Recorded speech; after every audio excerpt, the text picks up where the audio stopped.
Islamabad Khanna police की कार्रवाई। Checking के दौरान 15 बरस कबल कराची से चोरी होने वाली कीमती गाड़ी बरामद कर ली। एक मुलजिम गिरफ्तार। गाड़ी पर जाली नंबर प्लेट लगाई गई थी। कीमती गाड़ी 2010 में दरख्शां थाने की हुदूद से चोरी की गई थी। तफसीलात जानते हैं उसामा मलिक से। जी उसामा, बताइएगा। बिल्कुल मरियम, देखें शहर कायद से जो चोरी होने वाली गाड़ी है वो इस्लामाबाद से बरामद हुई है, जिसने जो है वो अहम सवालात उठा दिए हैं और बहुत सारी चीज़ों को जो है वो जन्म दे दिया है। इस्लामाबाद की कहाना पुलिस है जिसने जो है वो स्नैप चेकिंग के दौरान एक गाड़ी को जो है वो कब्जे में लिया। जब उसको चेक किया गया तो वो कराची के हुदूद से चोरी की गई। पुलिस हुक्काम का बताना है कि ये इस्लामाबाद पुलिस जो है वो रूटीन की स्नैप चेकिंग कर रही थी कि इसी दौरान एक जो है वो गाड़ी को रोका गया। जब उससे ड्राइवर से जब चीज़ें मांगी गई, उससे लाइसेंस वगैरह मांगा गया, गाड़ी की जो दस्तावेजात थी वो तलब की गई, तो वो कुछ भी दिखाने में जो है वो नाकाम नजर आया। जब पुलिस ने उससे मजीद तफ्तीश की, उसको जो है वो रोका, हिरासत में लेकर थाने मुंतकिल किया। जब दीगर CPLC और दीगर चीज़ों से चेसिस नंबर से रजिस्ट्रेशन वगैरह चेक की गई तो वो कुछ और ही गाड़ी का निकला। पुलिस हुक्काम का बताना है कि गाड़ी जो है वो 2010 से जो है वो डिफेंस के इलाके से चोरी हुई थी और उसका मुकदमा भी जो है वो दरख्शां थाने में दर्ज है। अब जो है वो उसका मजीद भी उस पर जाली नंबर प्लेट लगाकर जो है वो इस्लामाबाद में यूज़ की जा रही थी उसको। अब पुलिस ने गाड़ी को हिरासत में अपनी तहवील में ले लिया है, जबकि एक सिकंदर नामी शख्स को भी जो है वो गिरफ्तार कर लिया है। अब यहाँ बहुत सारे जो है वो सवालात खड़े होते हैं कि 2008 की ये प्राडो गाड़ी है, कीमती गाड़ी है, करोड़ों रुपए की गाड़ी बताई जाती है। इस्लामाबाद ये कैसे पहुँच गई, कराची से चोरी हुई, आया जब ये रूट ही गई होगी, मुख्तलिफ शहरों से होती हुई गई, तो किसी ने इसको कैसे नहीं रोका। मुख्तलिफ टूल पड़ते हैं कराची में, जब आप जाते हैं तो उसके टूल अदा करना पड़ता है। उसके मुख्तलिफ मोटरवे हो गए, सेफ सिटी के नाम पर मुतादिद प्रोजेक्ट बनाए गए हैं दीगर शहरों में। 15 साल तक गाड़ी कैसे गायब रही, ABLC हुक्काम पर भी बहुत ज़्यादा सवालात खड़े होते हैं। अब कराची पुलिस हुक्काम से ज़र्राए से हमारी बात हुई है तो उनका ये कहना है कि वो इस्लामाबाद पुलिस से रब्ता करने की कोशिश कर रहे हैं और मुलजिम से जो है वो उनको उससे भी तफ्तीश के लिए जो है वो मांगा जाएगा कि मुलजिम से जो है वो तफ्तीश की उसको इजाज़त दी जाए कराची पुलिस को, और गाड़ी को भी जो है वो कराची पुलिस अपनी तहवील में लेने की जो है वो कोशिशें कर रही है। क्योंकि कराची के डिफेंस से ये चोरी हुई थी, गाड़ी की जो है वो तस्वीर भी सामने आ गई है जिसमें गाड़ी को जो है वो ज़्यादा नुकसान वगैरह भी नहीं पहुंचा है। अब पुलिस जो है वो तमाम पहलुओं से तफ्तीश कर रही है, लेकिन यहाँ पर बहुत ज़्यादा जो है वो सवालात खड़े हो गए हैं, इदारों पर सवालात खड़े हुए हैं कि इतनी बड़ी गाड़ी जो है वो एक शहर से निकलकर दूसरे शहर कैसे चली गई और कोई आस पड़ोस का शहर भी नहीं है। एक टाइम लगता है इस्लामाबाद ले जाने में, उस गाड़ी को लेके गए, फिर 15 साल तक वो गाड़ी कहाँ रही। अब मुलजिम से जो है वो मज़ीद भी तफ्तीश की जाएगी और उससे मालूम किया जाएगा। ज़राए हमारे बताते हैं कि कुछ जो केसेस इस टाइप के होते हैं उसमें यह होता है कि एक तरह से जो है वो गाड़ी जो अपना मालिक होता है वो खुद किसी को ये गाड़ी सेल करता है और उस सेल के दौरान जो है वो कुछ दिन बाद जब ये गाड़ी एक शहर से निकलकर दूसरे शहर चली जाती है तो फिर उसको जो है वो उसका चोरी की FIR दर्ज करवा दी जाती है ताकि जो इंश्योरेंस के पैसे हैं वो क्लेम कर दिए जाएं। अब इस केस में भी ऐसा ही हुआ है या नहीं, अब ये पुलिस हुक्काम जो है वो तफ्तीश कर रहे हैं। एक अहम कार्रवाई है और इसने जो है वो बहुत ज़्यादा सवालात खड़े कर दिए हैं। अब पुलिस जो है वो तमाम पहलुओं पर तफ्तीश कर रही है और मुलजिम से जो है वो तफ्तीश के दौरान मजीद भी जो है वो इंकशाफात मुतवक्के हैं। अच्छा उसामा, 15 बरस कबल कराची से ये गाड़ी चोरी हुई, किसी ने इस मामले को इतनी देर में नहीं देखा और अब गाड़ी जिससे बरामद हुई है उसका क्या मौक़िफ़ है, उसने ये गाड़ी कहां से ली थी? देखिए अभी तो इब्तदाई तौर पर कुछ नहीं बताया गया कि उसने गाड़ी कहाँ से ली थी, क्योंकि वो भी जब पुलिस हुक्काम का बताना है कि उसको स्नैप चेकिंग के दौरान हिरासत में लिया गया तो वो जो है वो कह रहा था ये मेरी गाड़ी है।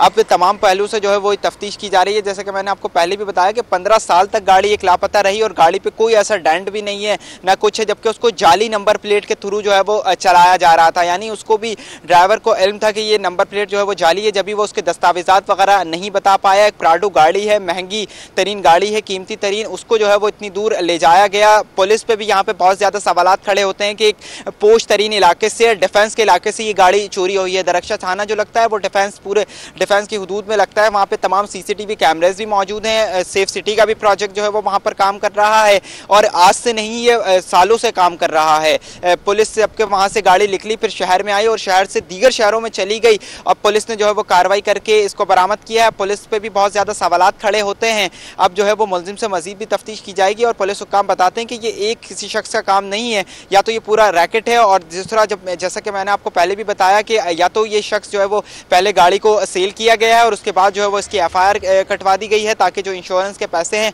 उसको क्लेम कर दिया जाए। पुलिस हुक्काम इस मौके पर भी जो है वो तफ्तीश कर रहे हैं कि आया ऐसा ही हुआ है। अब जो है वो असल मालिक को तलाश करने की कोशिश की जा रही है, क्योंकि FIR जो है वो 205/2010 है। 15 साल गाड़ी को गुजर चुके हैं। असल मालिक को भी अब जो है वो तलाश किया जाएगा। अब जो है वो पुलिस हुक्काम उसको बुलाएंगे और उससे भी जो है वो तफ्तीश की जाएगी। ठीक है उसामा, अपडेट करने का शुक्रिया।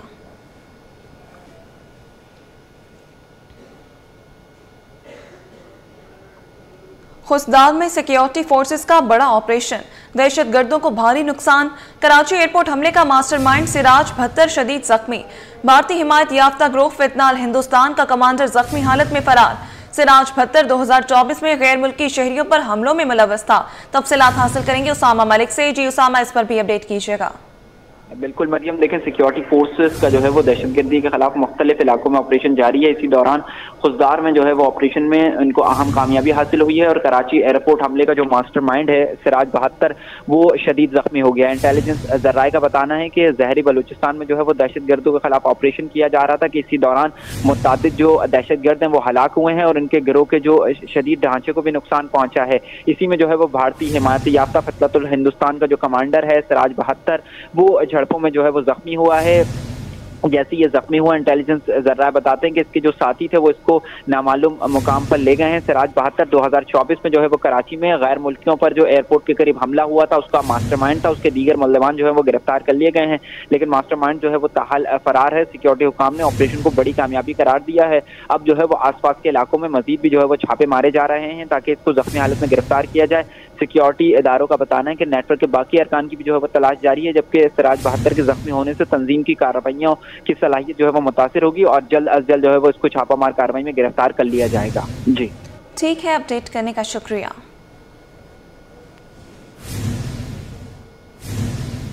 कराची वाले हो जाएं तैयार, डेयरी फार्मर्स ने खतरे की घंटी बजा दी। दूध महंगा करने की तैयारियां मुकम्मल। दूध के नमूनों की रिपोर्ट्स कल कमिश्नर कराची को पेश की जाएंगी। सदर डेयरी एंड कैटल फार्मर्स का कहना है दूध की पैदावारी लागत 278 रुपए है। कमिश्नर कराची 2 दिन में नया नोटिफिकेशन जारी कर देंगे। मजीद तफसीलात जानेंगे काविश मेमन से। जी काविश, अपडेट कीजिएगा। जी बिल्कुल, देखें डेयरी फार्मर्स का ये मुतालबा है कि दूध की कीमत में इजाफा किया जाए क्योंकि जो पैदावारी लागत है वो बढ़ चुकी है और इस हवाले से कमिश्नर कराची और कराची इंतज़ामिया को 12 आगाह किया जा चुका है। तमाम इस हवाले से देख रहे हैं कई बार डेवलपमेंट्स हुई लेकिन अब तक जो नोटिफिकेशन है वो जारी नहीं हो सका। इस हवाले से डेयरी फार्मर्स, होलसेलर्स और रिटेलर्स ने एक साथ होकर कराची प्रेस क्लब में एक प्रेस कॉन्फ्रेंस भी की थी जिसमें ये फैसला किया गया था कि 11 अक्टूबर तक अगर दूध की कीमत में इजाफे का नोटिफिकेशन जारी नहीं किया जाता तो फिर असकुद दूध की कीमत 300 रुपये मुकर्रर कर दी जाएगी। उसके बाद हमने देखा कि कराची इंतज़ामिया का राब्ता हुआ डेयरी फार्मर्स के साथ, रिटेलर्स को भी एतमाद में लिया गया और कहा गया कि इस हवाले से जो दूध के सैंपल्स हैं वो लिए जाएंगे और उसकी रिपोर्ट कमिश्नर कराची को पेश की जाएगी। उसके बाद हतमी फैसला होगा कि आया दूध की कीमत में इजाफा करना है या नहीं। जबकि दूध की जो पैदावारी लागत है वो डेयरी फार्मर ने 278 रुपये बताई है।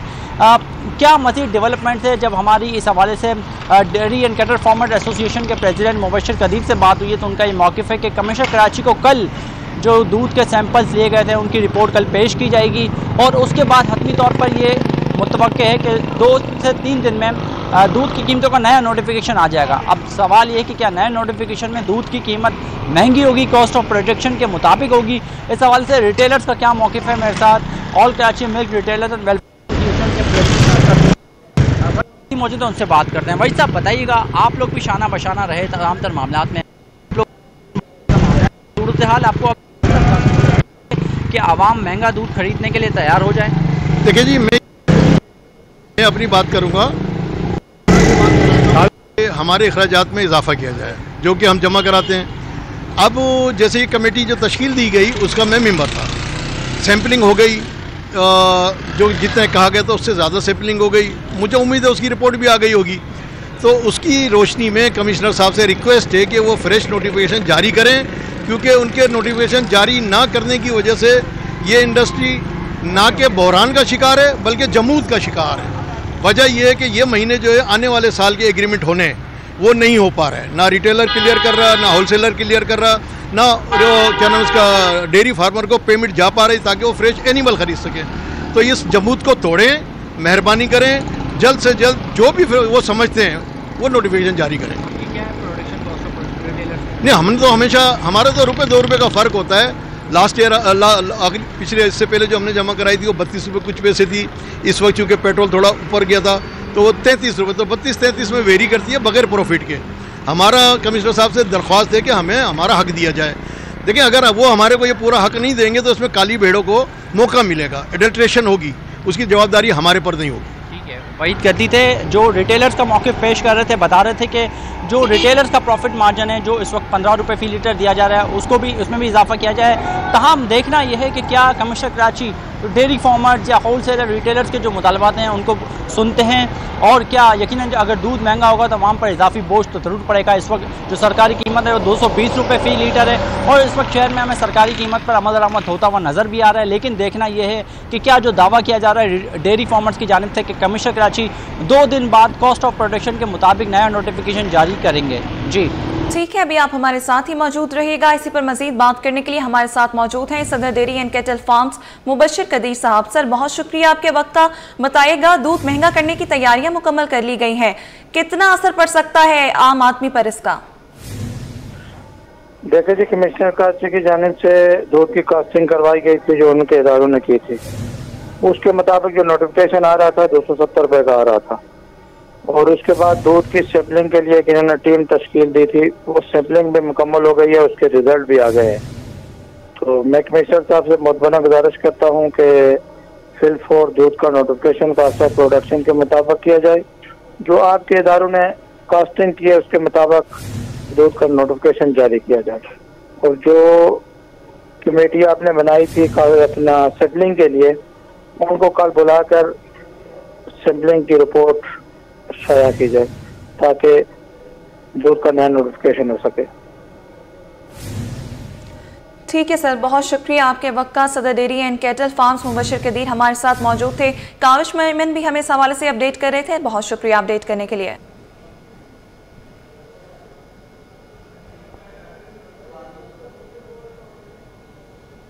रवां बर्स की 5वीं इंसदाद पोलियो मुहिम का आज आखिरी रोज है।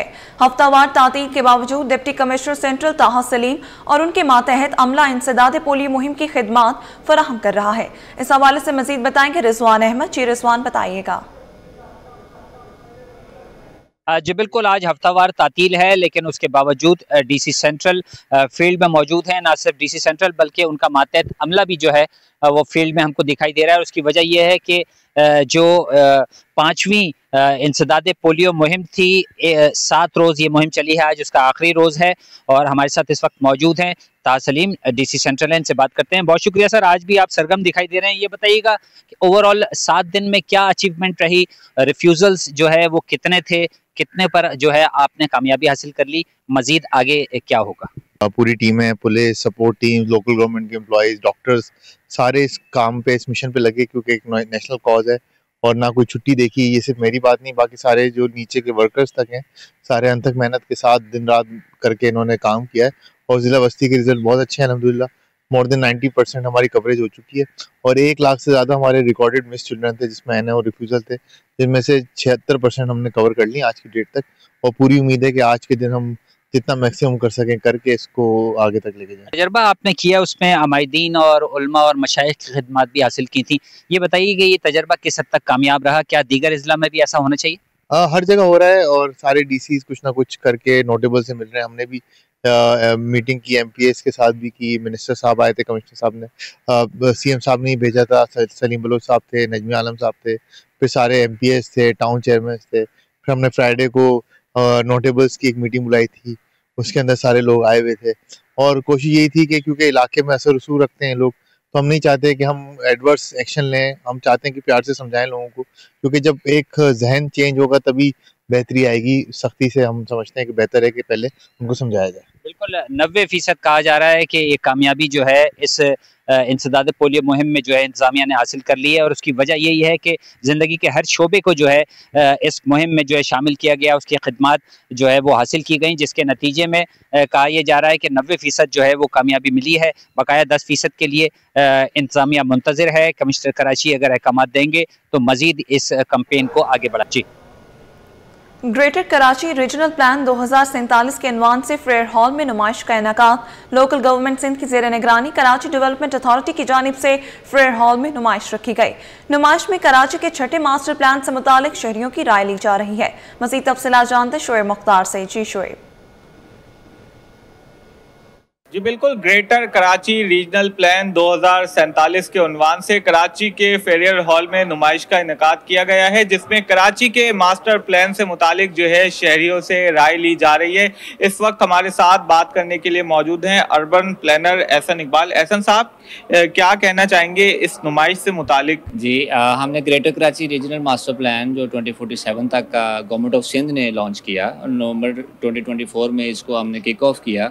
उसके लिए ये फर्स्ट ओपन हाउस एग्जीबिशन है, और हम लोगों से ये अपील की है through social media, through electronic and print media, कि वो आएँ और अपनी ओपिनियन और सजेशंस हमारे साथ पास ऑन करें, ताकि हम उसको इंकॉर्पोरेट करें और अपने इस प्लान को कंप्लीट करें। अच्छा, ये बताइएगा, सिंध लोकल गवर्नमेंट का ताउन हासिल है इस एग्जीबिशन को करवाने में, और कौन कौन से इदारे आपके साथ जो है वो ऑन बोर्ड हैं, और क्या लगता है कि 2047 का मास्टर प्लान जो है ये कब तक मुकम्मल हो जाएगा?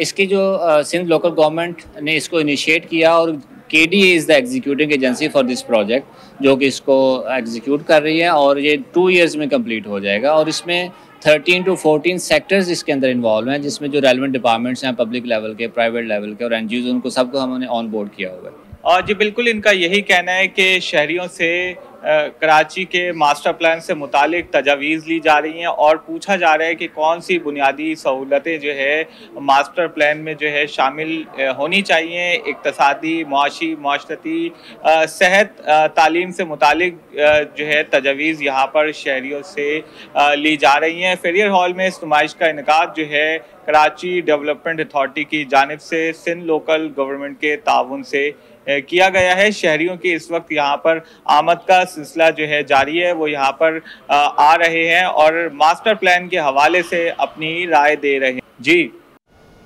अब आपको बताएं, कमिश्नर कराची का डिप्टी कमिश्नर मलिक के हमरा मुस्लिमाबाद मुजफ्फर कॉलोनी का दौरा। कमिश्नर कराची ने पोलियो वर्कर्स की कारकर्दगी का जायजा लिया। बच्चों को पोलियो से महफूज रखने वाले वर्कर्स खिराज तहसीन के मुस्तहिक हैं। कमिश्नर कराची ने पोलियो वैक्सीनेशन की आलमी अहमियत पर जोर दिया।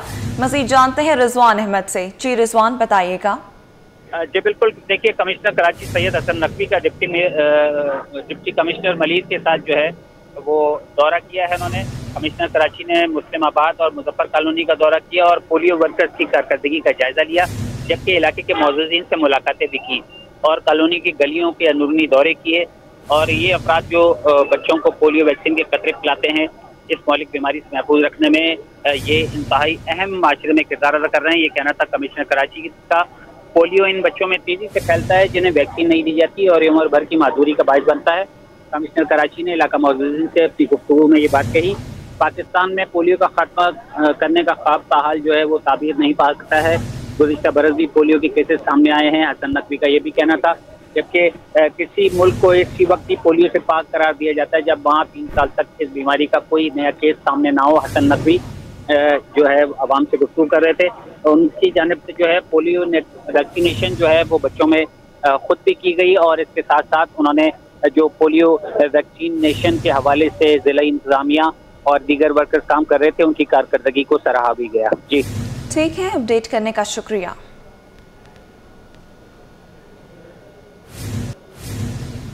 तरक्याती काम शहरियों के लिए दर्द सर बन गए। कोरंगी सेक्टर 31A में सीवरेज की पाइपलाइनों की तब्दीली के काम में ताखीर, इलाका मकीनों का इम्तिहान लेने लगे। मजीद जानते हैं वसीम इफ्तिखार से। जी वसीम, आगाह कीजिएगा। आज बिल्कुल तरक्याती कामों में जो सुस्त रवि होती है या फिर ताख़ीर का जो अमल होता है वो शहरियों के लिए दर्द-ए-सर बन जाता है। मैं इस वक्त मौजूद हूँ कॉलोनी के इलाके 31A में और मेरे सीधे हाथ पे इस वक्त जो सीवरेज की लाइनें हैं उसका डलने का जो काम है वो इल्तिवा का शिकार है और लोगों को शदीद मुश्किलात का सामना करना पड़ रहा है। जो इलाका मकीनों से जानते हैं कितनी परेशानी है सर, ये कब से काम? बहुत परेशानी है, ये काफ़ी टाइम हो गया, ये खुदाई करी है लोगों ने। वैसे भी गटर का पानी भरा हुआ होता है यहाँ पर, पानी भरा हुआ था, बहुत परेशानी है यहाँ पे। इधर यहाँ भी है, इस तरफ भी है और यहाँ भी है। अच्छा, जो पैदल चलने वाले जो लोग हैं उनको कितनी दुश्वारी बहुत परेशानी है। जैसे आप नमाज पढ़ने जाते हैं, ट्रैफिक होती है ना यहाँ पर, गाड़ी वाले निकलने नहीं देते। सही है। कब से इल्तिवा का शिकार है ये? तो काफी टाइम हो गया ये। सही है। महीना हो गया उसको, 1 महीना हो गया उसको। सही है। वही खोद के छोड़ा हुआ यहाँ पे ना, और मुकम्मल नहीं कर रही है। सही है। जी बिल्कुल, ये जो रोड है इसको खोद के छोड़ा हुआ है, ये इलाका मकीनों का बतान है और तकरीबन 1 महीने से इसी तरीके से जो इलाका मकीन है इस सूरत हाल की वजह से अज़ियतनाक जो है वो ज़िंदगी गुजारने पे मजबूर है। उसकी बुनियादी वजह यह है कि इस रोड पे जो सीवरेज की लाइनें हैं उसके डलने का काम जो है वो मुकम्मल नहीं हो सका है। यही वजह है कि जगह जगह पर हम देख रहे हैं कि कीचड़ है, अब तक रोड है और रोड का खासा हिस्सा जो है वो मुतासर हो चुका है, जिस पे हम देख रहे हैं कि मुख्तलिफ जगहों पर जो सीवरेज का पानी है वो भी जमा है और लोगों को शदीद मुश्किलात का सामना करना पड़े। लोगों का मुतालबा है कि फौरी तौर पर यहाँ पर जो है जो ये सूरत हाल है इस रोड को ना सिर्फ मुरम्मत किया जाए बल्कि जो सीवरेज की लाइनें डालने का काम है उसको फौरी तौर पर मुकम्मल किया जाए ताकि उनकी मुश्किलात कम हो सके। नाज़रीन, बढ़ती हुई महंगाई से बचत बाजार भी मुतासर हो गए। शाह फैसल कॉलोनी नंबर 2 में लगने वाले बाजार के दुकानदार कहते हैं महंगाई के बाइस खरीदारी का रुझान कम हो गया। मौसम सरमा का आगाज होने वाला है लेकिन बाजारों में कोई सरगर्मी नहीं है। मज़ीद जानते हैं अक्सा शाहिद से। जी अक्सा, बताइएगा। जी बिल्कुल, शहरी जहाँ इतवार के रोज़ है वो बचत बाज़ारों का रुख करते हैं और शहर कराची के मुख्तलिफ मकामात पे जो है वो बड़े पैमाने पे इतवार बचत बाज़ार जो लगाए जाते हैं। आम मार्केट के बनस्बत शहरी बचत बाज़ार का रुख करते हैं ताकि जो है वो उनकी क़ुव्वत ख़रीद के मुताबिक जो है वो चीज़ें खरीद सकें। इस वक्त मैं शाह फैसल 3 नंबर के बचत बाज़ार में मौजूद हूँ। यहाँ पर सिर्फ इतवार को नहीं बल्कि हफ्ते के मुख्तलिफ दिन में भी जो है वो बचत बाज़ार जो है लगाए जाते हैं। जैसे बुध बाज़ार भी लगता है, जुम्मा बाज़ार भी लगता है और मंगल बाज़ार भी यहाँ पर लगता है।